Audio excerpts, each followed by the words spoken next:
الحمد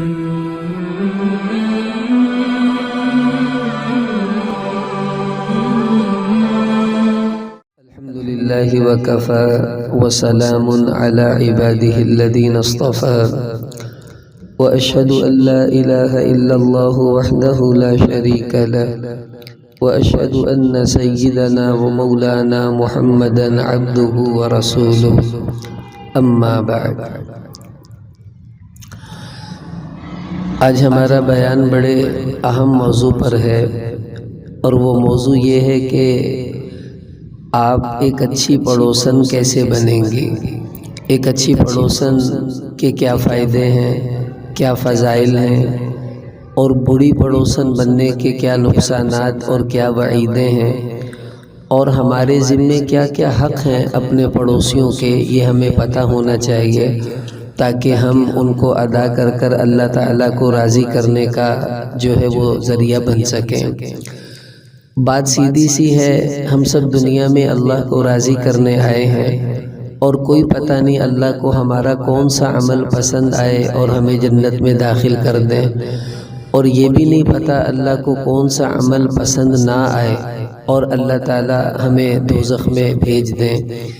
تو یہ پڑوسیوں کو خوش رکھنا یا پڑوسیوں کو تنگ کرنا، یہ ایسے عمل ہیں کہ یا تو ہمیں جنت میں لے جاتے ہیں اور یا ہمیں دوزخ میں لے جاتے ہیں۔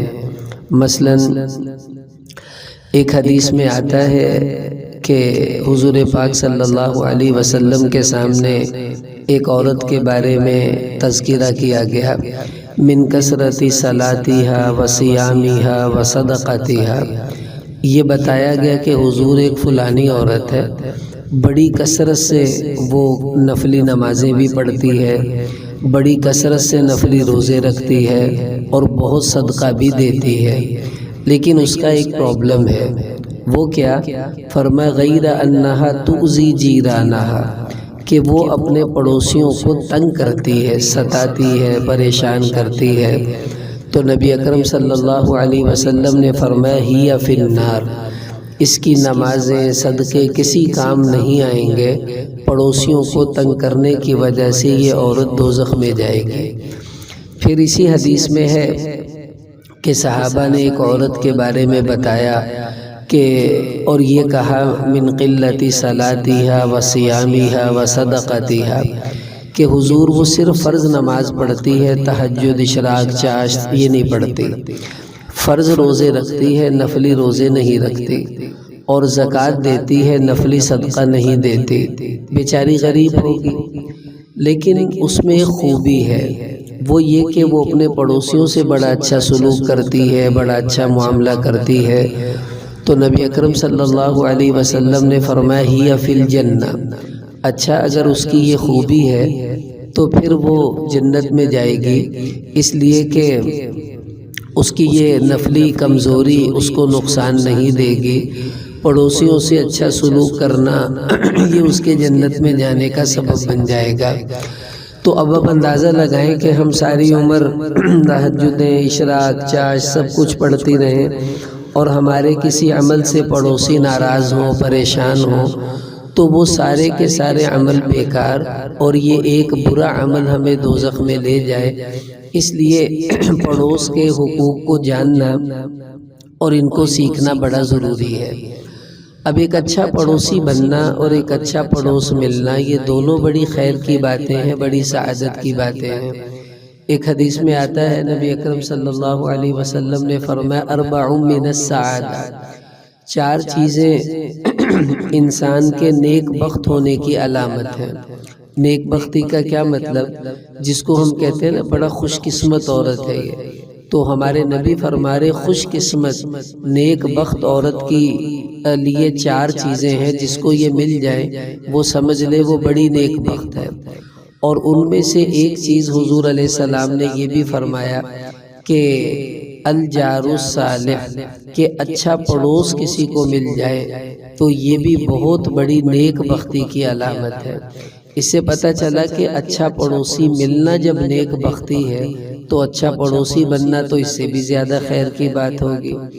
ایک حدیث میں آتا ہے ہمارے نبی صلی اللہ علیہ وسلم نے فرمایا کہ خیر الجیران عند اللہ خیر لجارہ، کہ سب سے بہترین پڑوسی اللہ تعالیٰ کے ہاں وہ ہوگا جو اپنے پڑوسیوں سے اچھا سلوک کرنے والا ہو۔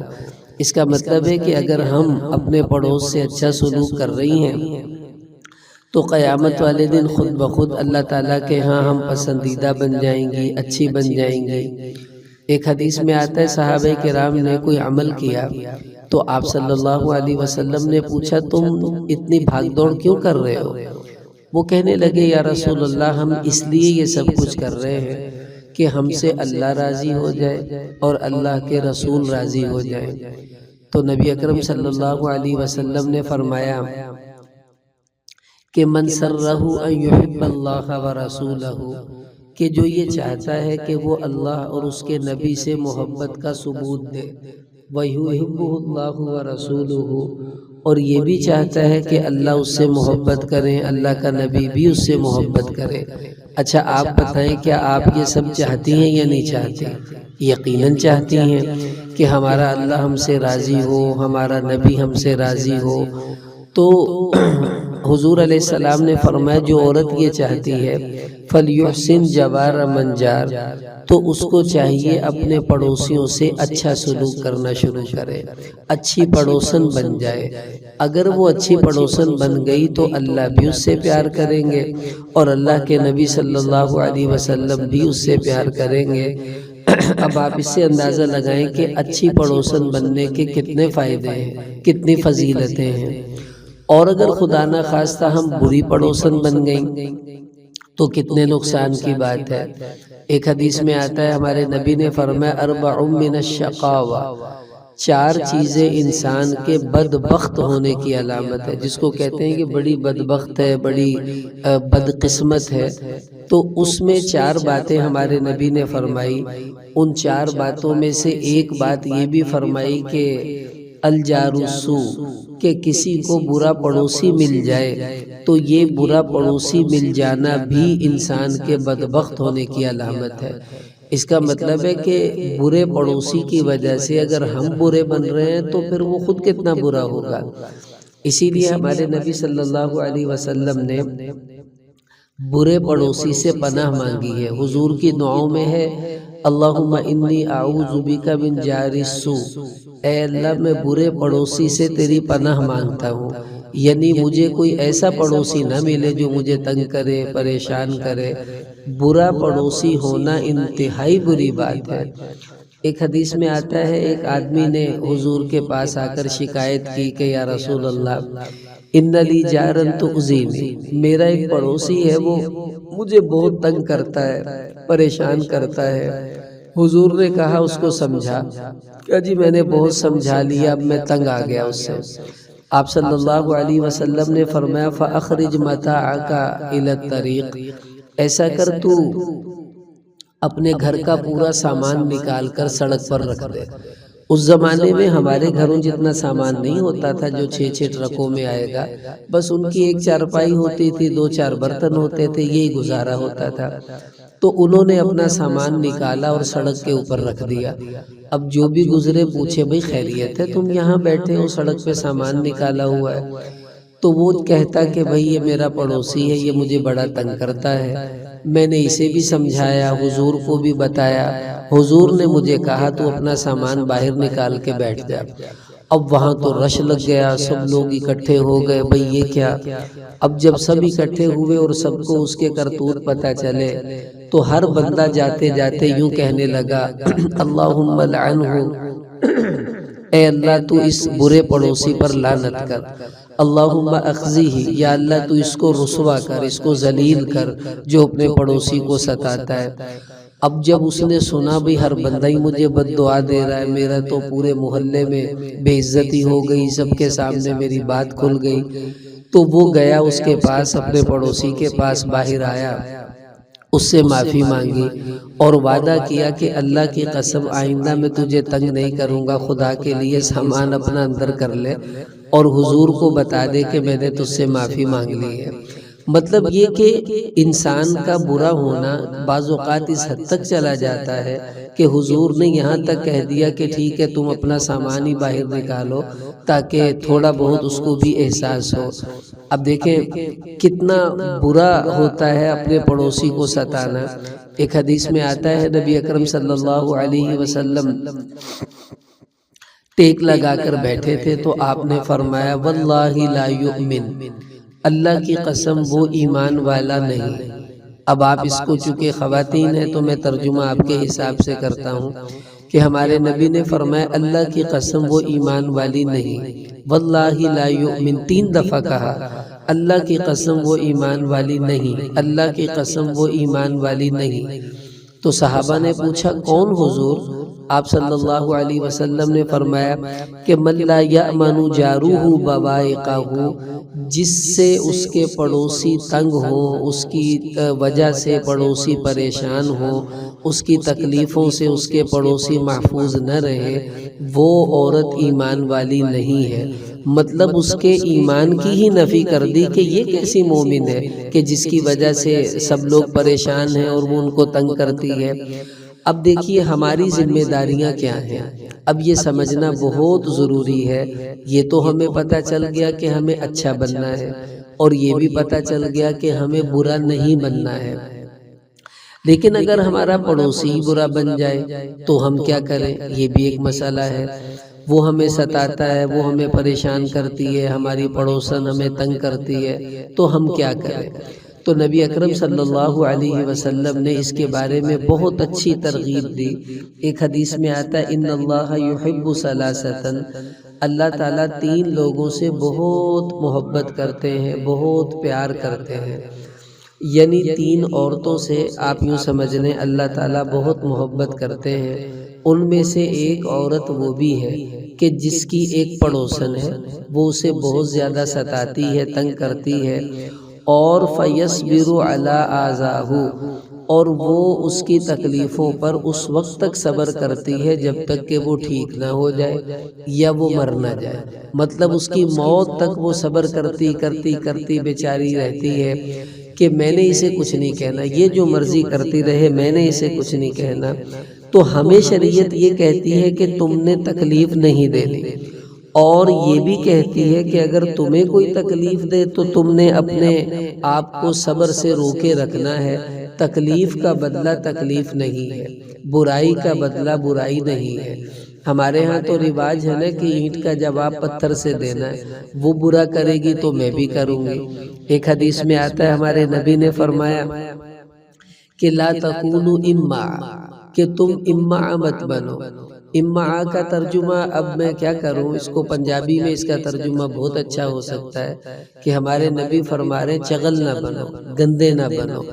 تو صحابہ نے پوچھا حضور امعا کیا ہوتا ہے، گندا بننا کیا ہوتا ہے؟ فرمایا امعا کا مطلب یہ ہے کہ تم یوں کہنے لگ جاؤ کہ ان احسن الناس احسننا، اگر لوگ ہم سے اچھا سلوک کریں گے تو ہم بھی اچھا کریں گے، وَإِنْ أَسَاءَ النَّاسُ أَسَأْنَا، اور اگر ہم سے لوگ برا سلوک کریں گے تو ہم بھی برا کریں گے۔ مطلب ان کا جواب پتھر سے دیں گے۔ یہ ہے امعا بننا، برا بننا۔ کہ تم یوں کہو ان اساء الناس احسننا، کہ لوگ ہم سے برا سلوک کریں گے ہم پھر بھی اچھا ہی سلوک کریں گے۔ تو اچھا مسلمان وہ ہے کہ اس کی پڑوسن اسے ستاتی ہے، یہ اسے نہیں ستائے گی، یہ صبر کرے گی، خاموش رہے گی، اور محبت سے پیش آئے گی، دعا کرے گی، اور کوشش کرے گی اس کے متھے ہی نہ لگے تاکہ نہ میں ملوں، نہ جھگڑا ہو، نہ کوئی ایسا معاملہ ہو۔ اب ہماری ذمہ داری کیا ہے، یعنی ہمارے پڑوسیوں کے حقوق کیا ہیں؟ سب سے پہلے یہ سمجھیں کہ پڑوسی کہتے کس کو ہیں۔ ہم لوگ تو یہ سمجھتے ہیں کہ جو دائیں بائیں والا ہے بس وہی پڑوسی ہے، نہیں۔ بعض حدیثوں میں تو آتا ہے 40 گھروں تک پڑوسی ہی پڑوسی ہوتے ہیں۔ 40 گھر کا کیا مطلب ہے؟ 20 گھر آپ کے دائیں والے، 20 گھر آپ کے بائیں والے، اسی طرح سامنے والے 20 اور سامنے والے ادھر والے 20۔ تو یہ جو 40 گھر ہیں آمنے سامنے ملا کر یہ آپ کے پڑوسی ہیں، آپ ان کے بیچ میں رہتی ہیں۔ تو وہاں تک آپ نے کوئی ایسا کام نہیں کرنا کہ وہاں تک بھی کسی کو تکلیف پہنچے۔ اب ہماری تکلیفیں کیا ہوں گی وہ تو میں بیچ بیچ میں عرض کرتا جاؤں گا۔ اب ہمارے ذمے حق کیا ہے؟ آخر اس پڑوسی کا حق اللہ نے ہمارے ذمے کیا لگایا؟ ایک حدیث میں رسول پاک صلی اللہ علیہ وسلم نے صحابہ سے خود پوچھا کہ اتدری ما حق الجار، تمہیں پتہ بھی ہے پڑوسی کا حق کیا ہے؟ یعنی ہمیں کہا جاتا ہے نا پڑوسیوں کے حقوق ادا کرو، پڑوسیوں کے حقوق ادا کرو، پتہ بھی تو ہو وہ حق ہے کیا جو ہمیں ادا کرنا ہے۔ 10 حقوق ہیں پڑوسیوں کے جو ہمارے نبی نے ایک ہی حدیث میں بتائے ہیں، 10 حقوق۔ اب یہ 10 کے 10 آپ کو یاد رکھنے ہیں، ملتے جلتے ہیں 2-4 لیکن کل 10 ہیں۔ اب آپ نے اس کو بہت توجہ سے سمجھنا ہے، انگلی پر یاد کر لیں، 10 انگلیاں ہیں، 10 ہی حقوق ہیں۔ ایک حق میں بھی کوتاہی اور کمزوری ہماری نہیں ہونی چاہیے، اس کا ہم اہتمام کریں اور اس کی نیت کریں۔ سب سے پہلا جو حق ہے رسول پاک صلی اللہ علیہ وسلم نے بتایا وہ یہ ہے کہ اذا استعانک اعنتہ، ہمارے نبی نے فرمایا اگر تیرے پڑوسی کو تیری مدد کی ضرورت پڑے تو تم اپنے پڑوسیوں کی فوراً مدد کرو۔ مطلب ان کے گھر میں چور آ گئے، انہوں نے آپ کو فون کیا تو اب آپ اپنا فون بند نہ کریں، آپ اپنا دروازہ بند نہ کریں، وہ پریشانی میں ہیں، آپ ان کی مدد کریں۔ چلیں آپ چوروں سے لڑ نہیں سکتی تو آپ پولیس کو کال تو کر سکتی ہیں، اپنے کسی رشتہ دار کو کال کر سکتی ہیں کہ وہ کچھ ان کی مدد کر دے، یا باہر نکل کر شور مچا سکتی ہیں کہ اس گھر میں چور آ گئے ہیں وغیرہ وغیرہ۔ اسی طرح ان کے گھر میں خدا نہ خواستہ کوئی ایمرجنسی ہو گئی ہے، کوئی آگ لگ گئی ہے، یا کوئی بجلی کا معاملہ بن گیا ہے، یا کچھ بھی ایسا ہو گیا ہے اور وہ ہم سے مدد مانگ رہے ہیں تو ہمیں ان کی فوراً مدد کرنی چاہیے، جتنا ہمارے لیے ممکن ہو، جتنا ہمارے بس میں ہو۔ یہ پہلا حق ہے اپنے پڑوسیوں کی مدد کرنے کا۔ ایک دفعہ مدینہ منورہ میں شور مچ گیا کہ بھئی دشمن نے حملہ کر دیا، دشمن داخل ہو گیا، رات کا ٹائم تھا۔ اب سب ڈر گئے کیونکہ لائٹیں تو ہوتی نہیں تھی اس زمانے میں کہ کیا پتہ کہاں سے تیر آ جائے اور لگ جائے۔ تو نبی اکرم صلی اللہ علیہ وسلم نے فوراً ایک صحابی سے گھوڑا ادھار مانگا اور باہر نکلے، مدینہ کی ساری گلیوں کا چکر لگایا، چھوٹا سا مدینہ تھا، دائیں بائیں گھومے، دیکھا اور آ کر فرمایا کچھ نہیں ہے، وہم ہے، امن ہے، کوئی مسئلہ نہیں ہے، سب آرام سے لیٹ جاؤ۔ اب حضور نے سب پڑوسیوں کا حق ادا کیا کہ انہیں مدد کی ضرورت پڑی تو ہمارے نبی فوراً ان کی مدد کو پہنچ دیے اور جو کچھ آپ سے بن پایا وہ آپ نے موقع پر کیا۔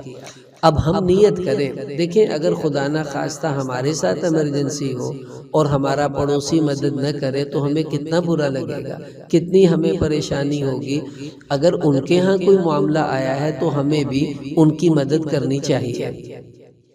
دوسرا حق، اور یہ جو مدد کرنے والی بات ہے نا یہ بہت بڑا عمل ہے۔ حدیث میں آتا ہے واللہ فی عون العبد ما کان العبد فی عون اخیہ، کہ جب تک تم دوسروں کی مدد کرتے رہو گے تو اللہ تمہاری مدد کرتے رہیں گے۔ یعنی ہم نے آج ان کی مدد کی، کل کو ہم کسی مسئلے میں پھنسے، ہمیں ان کی ضرورت نہیں، خود اللہ ہماری مدد کو آئیں گے اور اللہ اپنی قدرت سے ہماری حفاظت کریں گے۔ تو ہم دوسروں کی مدد سیکھیں تو اللہ ہماری مدد خود کریں گے۔ دوسرا حق رسول پاک صلی اللہ علیہ وسلم نے فرمایا کہ وَإِنِ اسْتَقْرَضَكَ فَأَقْرِضْتَهُ، کہ اگر تمہارے پڑوسی کو قرض کی ضرورت پیش آ گئی ہے اور وہ تم سے قرض مانگنے آئیں تو تمہارے ذمے ہے تم ان کو قرض بھی دو۔ اب یہ مسئلہ توجہ سے سمجھیں۔ قرض 2 طرح کا ہوتا ہے، ایک ہے ضرورت کا، ایک ہے خواہش کا۔ اگر کوئی خواہش کا قرضہ مانگنے آئے، آپ دیں آپ کی مرضی، نہ دیں آپ کی مرضی، بہتر ہے نہ ہی دیں۔ خواہش کا قرضہ کیا ہوتا ہے کہ جی ہم نے بچے کی شادی کرنی ہے، مہندی کے لیے ہمیں پیسے چاہیے، ہم نے ڈھول بجانے ہیں، ہم نے باجے والوں کو پیسے دینے ہیں، یا وغیرہ وغیرہ۔ اب یہ خواہشات ہیں، رسومات ہیں، ان کے لیے کوئی آپ سے قرضہ مانگے بالکل مت دیں۔ کیا فائدہ ایسے لوگوں کو قرض دینے کا، بھلے وہ آپ کو واپس کر دیں گے لیکن نہ مدد کریں۔ ایک ہے ضرورت کا قرضہ۔ ضرورت کا کیا بھائی، گھر میں بیماری آ گئی، امی بیمار ہیں، ہماری تنخواہ آئے گی تو ہم آپ کو پیسے دے دیں گے، ابھی ان کو ہاسپٹل لے جانا ہے تو دیجئے۔ اگر اللہ نے آپ کو وسعت دی ہے، مطلب آپ کے پاس پیسے ہیں، دے دیجئے۔ اگر نہیں ہے معذرت کر لیجئے، تھوڑے ہیں تو تھوڑے دے دیجئے۔ مثلا اس نے آپ سے مانگے 5,000 روپے، آپ کے پاس 2,000 ہے تو آپ کہیں بہن فی الحال تو اتنے ہی ہیں، یہ آپ لے لیجئے، چلو اس سے آپ کا کچھ تو گزارا ہوگا، باقی مزید ہوئے تو دے دوں گی ورنہ آپ کسی اور سے طلب کر لیجئے۔ اب کل کو وہ خدا نہ خواستہ ہمیں ضرورت پڑے گی تو انہیں یاد ہوگا کہ ہاں انہوں نے بھی ہماری مدد کی تھی، ہمیں بھی کرنا چاہیے۔ تو یوں ہی تعاون ہوتا ہے، یوں ہی محبتیں بڑھتی ہیں۔ تو حضور علیہ السلام فرما رہے اگر تمہارا پڑوسی تم سے قرض مانگے تو تمہارے ذمے ہے تم اسے قرض دو۔ رسول اللہ صلی اللہ علیہ وسلم کے پاس لوگ آتے تھے، حضور دے دیتے تھے۔ خود ہمارے نبی کو قرضے کی ضرورت پڑتی تو حضور بھی لوگوں سے لے لیا کرتے تھے، بلکہ آپ غیر مسلموں سے بھی قرض لیتے تھے۔ یہودیوں سے بارہا ہمارے نبی نے قرض لیا ہے جب کبھی ضرورت پڑی ہے۔ تو اس لیے اب یہ پڑوسی کا دوسرا حق ہے۔ اب اس میں تھوڑی یہ بات ذہن میں رکھ لیں، آپ یہ دیکھیں کہ آپ جس کو قرضہ دے رہی ہیں آیا یہ آپ کو قرض واپس کر سکتی ہے یا نہیں؟ مطلب اگر ان کی عادت ہی ایسی ہے کہ وہ لیتے ہیں اور دیتے ہی نہیں ہیں تو اب آپ جب دیں تو سوچ سمجھ کر دیں۔ مطلب یہ ہے کہ آپ یہی نیت کر لیں کہ یہ صدقہ ہی ہے یا ہدیہ ہی ہے، دے دیا تو ٹھیک ہے، نہ دیا تو پھر اللہ اللہ خیر صلی اللہ، کیونکہ اس کی عادت ہی ہے کہ وہ لے گی اور دے گی نہیں۔ اگرچہ یہ اس کی بری عادت ہے لیکن آپ کو دیتے ہوئے سوچنا چاہیے۔ اگر آپ سمجھتی ہیں میں دوں گی یہ واپس نہیں کرے گی اور خود مجھے تنگی ہوگی بعد میں، پھر مت دیجیے۔ شریعت نے آپ پر لازم نہیں کیا، آپ کو ترغیب دی ہے کہ اگر تم دے دو گی تو اچھی بات ہے، اللہ خوش ہوں گے، اللہ پاک آپ کی مدد کریں گے، اللہ پاک آپ سے راضی ہو جائیں گے اگر آپ اس کو دیں۔ دوسرا یہ کہ جب قرض دینے لگے تو بہتر ہے آپ گواہ بنا لیں، مطلب کاغذ پر سائن وائن کر لیں اپنے بھی اس کے بھی، یا گواہ بنا لیں، پتہ ہو کہ اس کو آپ نے قرض دیا ہے، کیونکہ آپ کی موت آ گئی تو پتہ ہوگا گواہوں کو بھی ہاں اس نے اس سے قرض لینا ہے، وہ مر گئی تو بھی گواہوں کو پتہ ہوگا کہ اس نے اس کا قرض دینا ہے، تاکہ کل کو آپ مطالبہ کریں تو آپ کے پاس اس کا ثبوت ہونا چاہیے کہ میں نے فلانی کو قرضہ دیا تھا۔ تو اب یہ دوسرا حق ہے پڑوس کا جو ہمارے نبی نے بتایا، اس پر بھی ہم غور کریں۔ پھر اس کے بعد حضور نے اگلا حق بتایا، وَإِنِ افْتَقَرَ عُدْتَ عَلَيْهِ، اگر انہیں کسی چیز کی ضرورت پڑ گئی تو تمہارے ذمے ہے کہ تم اس کی وہ مدد کرو اس چیز کے اندر، مطلب اسے وہ چیز دے دو جو اس کو چاہیے۔ دیکھیے چیز کا مطلب کیا ہے، وہ آئے کہ جی موٹر سائیکل چاہیے، ہمیں کہیں جانا ہے، ظاہر ہے ضرورت کی چیز ہے، بعض اوقات اچانک کوئی کام پڑ جاتا ہے تو اپنے خاوند سے کہیے کہ دیجئے نا، ہمارے پڑوسی ہیں، کوئی بات نہیں ابھی آ جائیں گے۔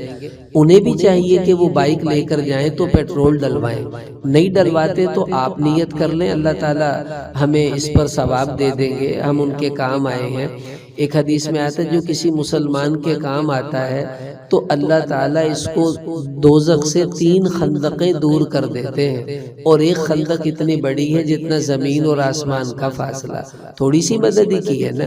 اسی طرح وہ کہتی ہیں کہ جی ہمارے گھر میں اچانک مہمان آ گئے ہیں، آٹا دے دیجئے، کوئی برتن لینے آ گئی یا کوئی اور ایسی چیز دہی وہی مانگنے آ گئی، تو یہ چھوٹی چھوٹی چیزیں ہیں۔ قرآن میں اللہ نے برے لوگوں کی صفت بتائی کہ وَيَمْنَعُونَ الْمَاعُونَ، ماعون کہتے ہیں عام استعمال کی چیزیں جیسے برتن وغیرہ، کہ گندے لوگ ہیں دوزخ میں جانے والے ہیں جو عام معمولی استعمال کی چیزیں بھی نہیں دیتے اور روک لیتے ہیں کہ ہم نہیں دیں گے، بری بات ہے۔ جو چیز آپ کے ہاں اگر آپ خود وہ استعمال کر رہی ہیں، مثلا کوئی آپ سے جھاڑو مانگنے آ گئی، آپ خود بھی جھاڑو دے رہی ہیں، تو آپ اس کو کہہ دیں بہن تھوڑی دیر کے بعد آ جائیے گا، بس میں یہ لگا لوں پھر آپ لے لیجئے گا، تو اتنا تو ہے۔ لیکن جھاڑو فارغ پڑی ہوئی ہے اور وہ مانگنے آ گئی اور آپ آگے سے کہ نہیں ہے گی نہیں ساڈے کو لسی نہیں دینی، تو یہ بری بات ہے۔ اس کا مطلب ہے کہ آپ نے اپنے پڑوسی کا حق تو ادا نہیں کیا نا۔ تو چھوٹی موٹی استعمال کی چیزیں پڑوسیوں کو دے دینے سے اللہ خوش ہوتے ہیں۔ ایک حدیث میں آتا ہے کہ بعض اوقات کوئی پڑوسن جیسے نمک مانگنے آ گئی تو ہمارے نبی نے فرمایا ایک چٹکی نمک کی اگر پڑوسن کو تم نے دے دی اور اس نے مثلا 3 کلو گوشت میں وہ ڈال دی نمک کی چٹکی، اب گوشت پکا اور وہ گوشت 3 کلو گوشت صدقہ کرنے کا ثواب اللہ نے آپ کو نمک چٹکی دینے کی وجہ سے دے دیا۔ یعنی آپ نے تو ایک چٹکی نمک کی دی، وہ تو 1 روپے کی بھی لے گئے تو شرم آتی ہے، یعنی روپے سے بھی سستی آپ نے عمل کیا، اور ثواب کتنا ملا؟ 3 کلو گوشت صدقہ کرنے کا سارا ثواب اللہ نے آپ کو دے دیا صرف آپ کا نمک دینے کی وجہ سے۔ تو اس لیے ہم نیت کریں کہ انشاءاللہ ہم اپنے پڑوسیوں کا یہ حق تو ضرور ادا کریں کہ جس میں اگر انہیں عام استعمال کی چیز کی ضرورت پڑے تو ہم اس سے دریغ نہ کریں، پیچھے نہ ہوں، یعنی سستی نہ کریں کہ جی میں نمک کیوں دوں، میں فلاں چیز کیوں دوں۔ نیت کریں، اللہ تعالیٰ آپ کے رزق میں ہر چیز میں برکت عطا فرمائیں گے۔ تو چھوٹی چھوٹی استعمال کی چیزیں دینے میں دل تنگ نہ کیا کریں، یہ حق ہے پڑوسی کا کہ ہمیں اس کو دینا چاہیے۔ اسی طرح اگلا حق حضور نے فرمایا وَإِن مَرِضَ عُدتَّهُ، اگر آپ کے پڑوس میں کوئی بیمار ہے محلے میں دائیں بائیں، تو آپ کا ذمہ یہ ہے کہ آپ اس کا پتہ لیں جا کر۔ اب وہ خاتون ہے تو جا کر پتہ لے لیجئے، مرد ہیں تو اپنے مردوں کے ذریعے پوچھوا سکتی ہیں، یا فون کر کر ان کی خواتین سے آپ ان کا حال احوال دریافت کر سکتی ہیں۔ تو فون پر بھی عیادت کر لیں گے تو ثواب انشاءاللہ مل جائے گا اور جو حق ہے وہ ادا ہو جائے گا۔ اب اس کی کتنی فضیلت ہے، حدیث میں آتا ہے اگر صبح آپ نے کسی کا پتہ لیا تو شام تک 70,000 فرشتے آپ کے لیے دعائیں کریں گے۔ شام کو بیمار پرسی کی تو صبح تک 70,000 فرشتے آپ کے لیے دعائیں کریں گے۔ کتنی بڑی سعادت کی بات ہے۔ اب کتنی ایسی ہوتی ہیں محلے میں خواتین بیمار پڑی ہیں یا ان کے گھر میں بچے ہیں بیمار ہیں اور ہم بالکل توجہ ہی نہیں دیتی، ان کا عطا پتہ ہی نہیں لیتی ہیں۔ تو یہ ذمہ داری ہے، ہمارے نبی نے ہمارے ذمہ لگایا کہ بیمار ہو جائیں تو ان کا پتہ لیں۔ بعض اوقات وہ بیمار ہوتے ہیں تو گھر میں آ جاتے ہیں کہ جی ہمارے گھر میں مرد نہیں ہے تو کچھ کیجئے، میری امی کی طبیعت ٹھیک نہیں ہے، تو آپ اپنے مردوں سے کہیں کہ گاڑی نکالیں، موٹر سائیکل نکالیں اور ان کو لے کر جائیں، یا رکشہ لے کر آئیں اور ان کو لے کر جائیں، تو کوئی حرج نہیں، 200-400-500 روپے لگ بھی جائیں ہمارے، تو اس کی مدد کرنا بیماری کے اندر یہ ہمارے ذمے ہے کہ ہم ان کا خیال رکھیں۔ اگلا حق حضور علیہ السلام نے فرمایا کہ وَإِذَا أَصَابَهُ خَيْرٌ هَنَّأْتَهُ، اگر آپ کے پڑوسیوں کو خوشی ملی ہے تو آپ کی ذمہ داری ہے کہ آپ جا کر انہیں مبارکباد دیں۔ خوشی ملی کا کیا مطلب؟ ان کے ہاں بچہ پیدا ہوا، آپ جائیں مبارکباد دے کر آئیں، ان کا بچے پاس ہوئے، آپ جائیں مبارکباد دے کر آئیں۔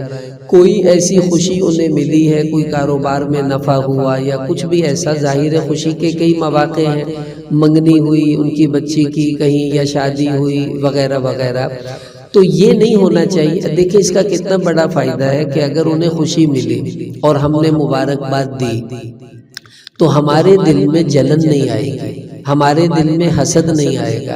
جب ہم کہیں گے بہن بہت خوشی ہوئی، اللہ نے آپ کو یہ چیز دی ہے، اللہ مبارک کرے، اللہ اور برکتوں سے نوازے، وہ بھی خوش ہوگی کہ کتنی اچھی ہیں، انہوں نے کتنا ہمارا خیال رکھا، ہمیں اپنا سمجھتی ہیں، ہمیں مبارکباد دینے آئی ہیں، تو آپ بھی مبارکباد دیجئے۔ یہ ہمارے نبی نے حق بتایا کہ پڑوسی کو گھر میں کوئی خوشی کا موقع ہو تو انہیں مبارکباد ضرور دیں، جا کر فون پر بھی دے سکتی ہیں، جا کر بھی دے سکتی ہیں۔ اب یہ سمجھ لیں تکلفات سے بچیں، یہ نہیں کہ جی اب ان کے گھر جائیں گے تو خالی ہاتھ کیسے جائیں۔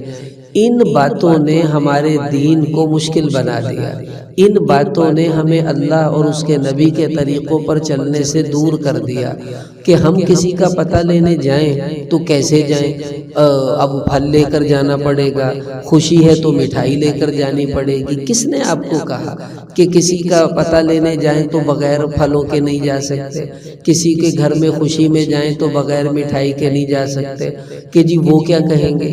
وہ کچھ نہیں کہتے، آپ ہی کو کوئی پرابلم اٹکی ہوئی ہے کہ آپ نے اپنے آپ کو اتنا رسم و رواج میں گھیر لیا ہے کہ دوسرے بھی پریشان ہوتے ہیں، آپ خود بھی پریشان ہوتی ہیں۔ اس لیے خالی ہاتھ ہی چلی جائیں، کچھ نہیں ہوتا۔ دین نے آپ کو کچھ لے جانے کا حکم نہیں دیا، صرف جانے کا حکم دیا ہے۔ اس لیے ان کی خوشی میں شریک ہوں اور جا کر ان کو مبارکباد دے کر آئیں۔ اسی طرح ہمارے نبی نے فرمایا وَإِنْ أَصَابَهُ مُصِيبَةٌ عَزَّيْتَهُ، اگر ان کے گھر میں کوئی مصیبت پریشانی آئی ہے تو تم ان کو دلاسا دو جا کر، مطلب وہ بیمار ہیں تو جا کر پتہ لے اور ان کا خیال کریں اور ان کی بیمار پرسی کریں۔ ان کے گھر میں فوتگی ہو گئی ہے تو آپ جا کر ان کو حوصلہ دیں، تسلی دیں کہ گھبرائیے نہیں، ہم آپ کے ساتھ ہیں، آپ ہمارے اپنے ہی ہیں، اگر کوئی پریشانی ہوگی ہم آپ کے ساتھ کھڑے ہیں، وغیرہ وغیرہ۔ اسی طرح ان کے گھر میں کوئی خدا نہ خواستہ بچی کو کوئی مسئلہ ہے، جیسے کوئی طلاق ہو گئی ہے یا گھر میں جھگڑا چل رہا ہے، ان کی بچی ناراض ہو کر آئی ہے، تو آپ جائیں سمجھائیں کہ بچی کو بھی سمجھائیں، انہیں بھی حوصلہ دیں۔ مطلب کوئی بھی پریشانی ان کے گھر میں آئی ہے تو ہمارے نبی علیہ السلام ہمیں حکم دے رہے ہیں کہ تم ان کی پریشانی میں ان کو حوصلہ دو، ان کا ساتھ دو، ان کو جا کر تسلی دو۔ یہ پڑوسی کا حق ہے کہ اس کو پریشانی میں تنہا نہیں چھوڑنا چاہیے، بلکہ اس کے ساتھ مل کر اس کی مدد کرنی چاہیے کہ یہ ہمارا پڑوسی ہے، ہم کیوں اس کو پریشانی میں ایسے چھوڑیں۔ آپ اندازہ لگائیے، عبداللہ بن عامر بن قریظ رحمۃ اللہ علیہ، ان کے پڑوس میں گھر بک رہا تھا تو 90,000 درہم میں انہوں نے وہ گھر خرید لیا اور طے ہوا مثلاً فلاں دن آپ مکان خالی کر دیجئے گا۔ انہوں نے کہا ٹھیک ہے۔ تو جب وہ دن آیا تو اس سے پچھلی رات ان کے گھر سے رونے کی آوازیں آئیں۔ یہ بڑے گھبرائے، اپنی بیوی سے کہا کہ پتہ کر کے آؤ، ان کے گھر میں کوئی پریشانی نہ ہو، کوئی مسئلہ نہ ہو، رونے کی آواز کیوں آ رہی ہے؟ بیوی گئی، پتہ کر کے آئی، آ کر کہنے لگی بس وہ کوئی مسئلہ نہیں ہے، ان کا آبائی مکان تھا، یہیں پلے بڑے، اب مجبوری میں بیچارے مکان بیچ رہے تھے تو اس وجہ سے ان کو مکان چھوڑتے ہوئے رونا آ رہا ہے۔ تو عبداللہ بن عامر بن قریظ رحمۃ اللہ علیہ کہنے لگے اوہو، ہم کتنے برے پڑوسی ہیں کہ ہمیں یہ بھی نہیں پتا ہمارے پڑوسی پریشان ہیں اور اتنے پریشان ہیں کہ وہ مکان بیچ رہے ہیں۔ چلو جاؤ، جا کر ان سے کہہ کر آؤ کہ یہ مکان تمہارا ہے، تم ہی اس میں رہو گے، ہم تم سے یہ مکان نہیں لیں گے، اور وہ جو 90,000 ہم نے قیمت کے طور پر تمہیں دیے تھے وہ بھی ہماری طرف سے تمہیں گفٹ ہے، ہم تم سے واپس نہیں لیں گے۔ ایسے ہوتے ہیں پڑوسی کہ ان کی مصیبت میں ان کا ساتھ دیں، یہ نہ ہو کہ ان کی مصیبت سے فائدہ اٹھائیں کہ وہ مجبوری میں بیچ رہے ہیں تو ہم ان سے کہیں نہیں تسی اور کٹ کرو، اور کٹ کرو، بلکہ ہمیں تو ان کی مدد کرنی چاہیے کہ وہ جائیں ہی نہ یہاں سے اور ان کا کام مکان بیچے بغیر ہی ہو جائے۔ یہ بہت خیر کا معاملہ ہے۔ پھر حضور علیہ السلام نے اگلا حق بتایا وَإِن مَاتَ اتَّبَعْتَ جَنَازَتَهُ، اگر تمہاری پڑوسی مر گیا تو تم اس کے جنازے میں شریک ہو۔ اب ظاہر عورتوں نے تو جنازہ نہیں پڑھنا، مردوں کو بھیجیں وہ جنازے میں شریک ہو جائیں اور خود آپ ان کے گھر تعزیت کے لیے چلی جائیں اور ان کی خواتین کو دلاسا دیں اور ان کو حوصلہ دیں۔ اگر عورت فوت ہوئی ہے تو پھر آپ اس کے غسل میں شریک ہوں، اس کو کفن دیں اور ان کے گھر ان کی بچیوں کو سنبھالیں، وغیرہ وغیرہ۔ یہ ہماری ذمہ داری ہے۔ اگلا حق حضور علیہ السلام نے ہمیں بتایا کہ وَلَا تَسْتَظِلَّ عَلَيْهِ بِالْبُنْيَانِ، کہ تم اتنا اونچا گھر نہ بناؤ کہ تمہارے اونچا گھر ہونے کی وجہ سے تمہارے پڑوسی کی ہوا رک جائے، اس کی روشنی رک جائے، اس کے گھر میں گھٹن ہو جائے۔ اور آگے فرمایا إِلَّا بِإِذْنِهِ، ہاں اگر تمہیں اپنا گھر بنانا ہے، مثلا آپ نے بچوں کی شادیاں کرنی ہیں تو آپ کو ایک اور گھر کے اوپر ڈبل سٹوری بنانے کی ضرورت پیش آ گئی تو کوئی بات نہیں، آپ بنا لیجئے۔ بہتر ہے کہ اپنے پڑوسیوں سے اجازت لے لیں، مطلب ان کا دل بھی بڑا ہو جائے گا کہ بہن ہمیں پتہ ہے ہمارا گھر اونچا ہوگا تو آپ کا گھر نیچا ہو جائے گا، آپ کو ہوا نہیں آئے گی، روشنی نہیں آئے گی، لیکن ہماری مجبوری ہے، بچوں کی شادیاں کرنی ہے، گھر چھوٹا پڑ رہا ہے، تو آپ ہمیں اجازت دیں ہم بنا لیں۔ تو وہ کہیں گے کتنے اچھے لوگ ہیں، ہم کون ہوتے ہیں ان کو روکنے والے، لیکن پھر بھی ہم سے پوچھ رہے ہیں۔ اب اس کا فائدہ یہ ہوگا جب آپ مکان بنائیں گے تو ظاہر ہے ریت آئے گی ان کے گھر میں، شور بھی ہوگا اور گند مچے گا گلی میں ادھر ادھر، تو ان کو جو تکلیف پہنچے گی وہ اس کو پی جائیں گے، کیوں؟ وہ کہیں گے یہ ہم سے پوچھ کر ہی گئے ہیں بیچارے، چلو کوئی نہیں اب تھوڑا بہت تو ہوتا ہی ہے۔ اور اگر آپ ان سے پوچھ ہی نہیں رہے، ان کو بتا ہی نہیں رہے، پھر تھوڑی تھوڑی باتوں پر پڑوسی لڑنے آ جائیں گے، ہمارے گھر میں ریت کیوں آ رہی ہے، ہمارے گھر میں شور کیوں آ رہا ہے، اور آپ یہ کیوں کر رہے ہیں، وہ کیوں کر رہے ہیں، وغیرہ وغیرہ۔ تو اس لیے ہمارے نبی نے پہلے ہی ترغیب دی کہ آپ اپنے پڑوسیوں سے اجازت لے کر اپنا گھر اونچا کریں تاکہ ان کو تھوڑا بہت ان کی دل جوئی ہو جائے۔ اور ایک حدیث میں تو یہ بھی آتا ہے اور ہمارے ذمے ہے، اگر کوئی ہم سے اجازت لینے آئے تو ہم بھی خوشی سے دیں، کیونکہ ہم کون ہوتے ہیں ان کو روکنے والے۔ آپ صلی اللہ علیہ وسلم نے فرمایا لا یمنع جار، کہ کوئی بھی پڑوسی اپنے پڑوسی کو اس بات سے روکے نا کہ وہ اس کی دیوار میں کوئی کیل ٹھوکنا چاہے تو اس کو کہے ٹھوک لو بھئی کوئی بات نہیں، مطلب اس سے لڑے نا کہ میں تمہیں کیل نہیں لگانے دوں گی وغیرہ وغیرہ۔ آخری حق حضور علیہ السلام نے نوواں حق یہ بتایا کہ وَلَا تُمْسِهِ بِقِطَارِ رِیحِ قِدْرِکَ، کہ تم اپنے گھر میں ہنڈیا بناؤ گی تو ظاہر ہے اس کی خوشبو پڑوسیوں کے گھر بھی جائے گی۔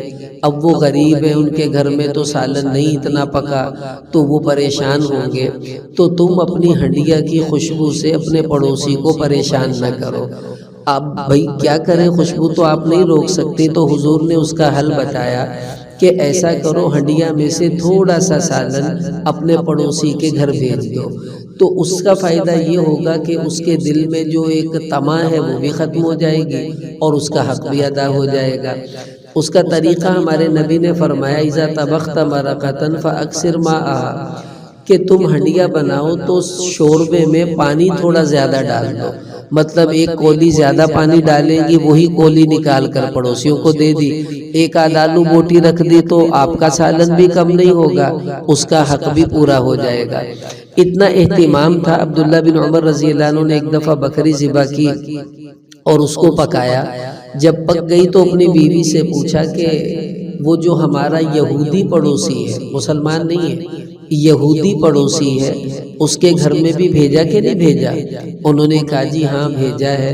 فرمایا میں نے حضور کو فرماتے ہوئے سنا کہ جبریل نے اتنی وصیت کی پڑوسیوں کے بارے میں کہ مجھے ڈر لگنے لگا کہ کہیں پڑوسیوں کو وراثت میں سے حصہ نہ مل جائے۔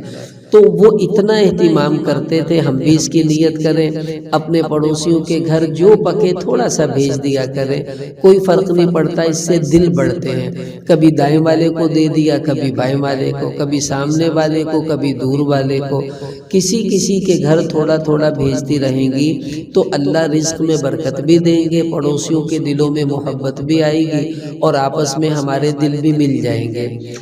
آخری حق ہمارے نبی صلی اللہ علیہ وسلم نے یہ بتایا کہ وَإِنِ اشْتَرَيْتَ فَاكِهَةً فَأَهْدِ لَهُ، کہ اگر تم اپنے گھر میں کوئی پھل لے کر آتی ہو تو اس پھل میں سے تھوڑا سا پھل پڑوسیوں کے گھر بھی ہدیہ بھیج دو۔ ایک درجن کیلے آپ کے گھر میں آئے تو 2 کیلے نکال کر پڑوسیوں کے گھر بھیج دیجئے، آپ کے گھر میں 15 سیب آئے ہیں تو 1 سیب پڑوسیوں کے گھر بھیج دیجئے، کوئی فرق نہیں پڑتا، لیکن ان کے دل سے دعائیں نکلیں گی، اللہ بھی خوش ہو جائیں گے۔ اب آپ کہیں گی کہ جی ہمارے تو گھر میں بچے ہی 10 ہیں، افراد گھر کے، اور کیلے بھی 10 ہیں، اب ہم اگر بھیجیں گی تو ہمارے گھر کیا بچا؟ تو پھر ہمارے نبی نے اس کے 2 حل بتائے۔ ایک تو یہ بتایا کہ فَأَدْخِلْهَا سِرًّا، پھر اپنے گھر میں پھل چھپا کر لے کر آؤ، دکھا کر نہ لاؤ۔ مطلب پڑوسیوں کو پتہ ہی نہ چلے کہ ان کے گھر میں پھل گیا ہے۔ کپڑے کے تھیلے میں ڈھانپ کر لائیں تاکہ ان کو نظر نہ آئے، اور گھر ہی میں کھا پی لیں گے تو ان کے دل میں کوئی طمع نہیں ہوگی۔ اور اگر انہوں نے دیکھ لیے ہیں تو حضور فرما رہے ہیں کہ اپنے بچوں کو وہ پھل دے کر گلی میں نہ بھیجو۔ مثلا ایک بچے کے ہاتھ میں کوئی آم پکڑا ہوا ہے، اب وہ گلی میں آم کھا رہا ہے، اور ایک غریب بچہ اس نے آم دیکھا ہی نہیں کبھی کھاتے ہوئے، بچے کے ہاتھ میں چاکلیٹ ہے وہ کھا رہا ہے، اور غریب بچے نے کبھی چاکلیٹ کھائی نہیں، تو اس کے دل سے ہاں نکلے گی۔ ہو سکتا ہے آپ کے بچے کو نظر لگ جائے، وہ بیمار ہو جائے، ہو سکتا ہے آپ کو ہی ہاں لگ جائے، کوئی ایسی گھر میں پریشانی آ جائے، تو اس لیے پھل آئیں تو انہیں چھپا لیں۔ ہمارے بزرگوں میں گزرے مولانا اصغر علی رحمۃ اللہ علیہ ہندوستان میں تھے، تو وہ اپنے گھر میں کچھ دوستوں کو انوائٹ کیا، انہوں نے آم وام کھائے، غریب محلے میں رہتے تھے، تو ایک ساتھی آم کے چھلکے اٹھا کر باہر پھینکنے لگا تو انہوں نے جلدی سے روک لیا، فرمانے لگے یہاں غریب لوگ رہتے ہیں اور وہ لوگ آم نہیں کھاتے گھروں میں لا کر۔ اب میرے اندر اتنی استطاعت نہیں ہے کہ میں ہر ایک کے گھر میں آم بھیجوں، اتنا تو میں کر سکتا ہوں نا کہ اپنے آم کی چھلکے اور گٹھلیوں سے انہیں تکلیف نہ دوں، تو ان آموں کے چھلکوں کو شاپنگ بیگ میں ڈال دو، اور جب میں جاؤں گا تو چھپا کر لے جاؤں گا، اور دور کسی بکری کو ڈال دوں گا یا کسی کوڑے پر پھینک دوں گا، پڑوسیوں کو پتہ نہ چلے کہ ان کے گھر میں آم آئے تھے، تاکہ ان کا دل نہ ٹوٹے، وہ پریشان نہ ہو۔ اب آپ اندازہ لگائیں ہمارا دین کتنا خوبصورت ہے، کتنے حقوق بتائے۔ اب نتیجہ کیا نکلا کہ ہمیں اپنے پڑوسیوں کے ساتھ خیر کا معاملہ کرنا چاہیے۔ دیکھیں اگر ہم پڑوسیوں سے اچھا رہیں گی تو جنت میں جائیں گے، نہ رہی تو پھر اوکھا ہے۔ حدیث میں آتا ہے لا يدخل الجنت، کہ جو پڑوسیوں کو ستائے گی وہ جنت میں نہیں جائے گی۔ ایک حدیث میں آتا ہے احسن الی جارک تکن مؤمنا، اچھا سلوک کرو پڑوسیوں سے تم پکی مومن بن جاؤ گے۔ آخری حدیث میں عرض کر کے پھر دعا کرتے ہیں رسول، اب دیکھیں ہم اچھی ہیں یا بری ہیں؟ اب اپنے آپ سے پوچھیں گی تو ہم کہیں گی ہاں میں تو بہت اچھی ہوں، نہیں، ہمارے نبی نے ایک کسوٹی بتائی ہے، جیسے ہم ٹیسٹ کرواتی ہیں نا جا کر لیبارٹری سے کہ مجھے فلاں بیماری ہے یا نہیں ہے، تو ٹیسٹ رپورٹ سے ہی پتہ چلے گا کہ آپ تندرست ہیں یا بیمار۔ اب ہمیں کیسے پتہ چلے گا کہ میں اچھی ہوں یا بری ہوں؟ تو حضور پاک صلی اللہ علیہ وسلم نے فرمایا اذا سمعت جیرانک یقولون قد احسنت، اگر تمہارے پڑوسی تمہیں اچھا کہتے ہیں تو تم واقعی اچھی ہو، اور اگر تمہارے پڑوسی تمہیں برا کہتے ہیں تو تم واقعی بری ہو۔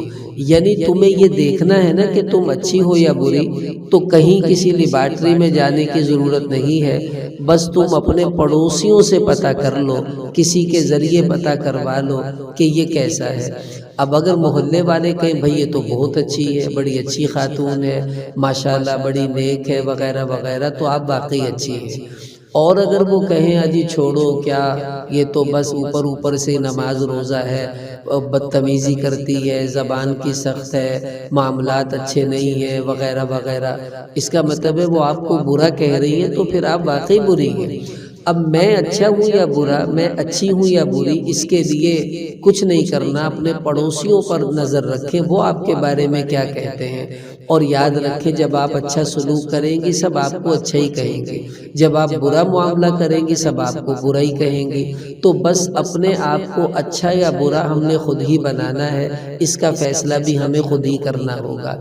تو آج سے نیت کریں کہ اب ایک اچھی پڑوسن بن کر زندگی گزاریں گی، جو ہو چکا اللہ سے بھی معافی مانگ لیں، اور اگر کسی کو ستایا ہے تو اس سے بھی معافی مانگے، اور آئندہ میں کسی کو کچھ نہیں کہوں گی، مجھے کوئی کچھ کہے تو میں صبر کروں گی، بس یہ نیت کر لیں تو اللہ تعالی ہماری زندگی کو خوبصورت بنا دیں گے۔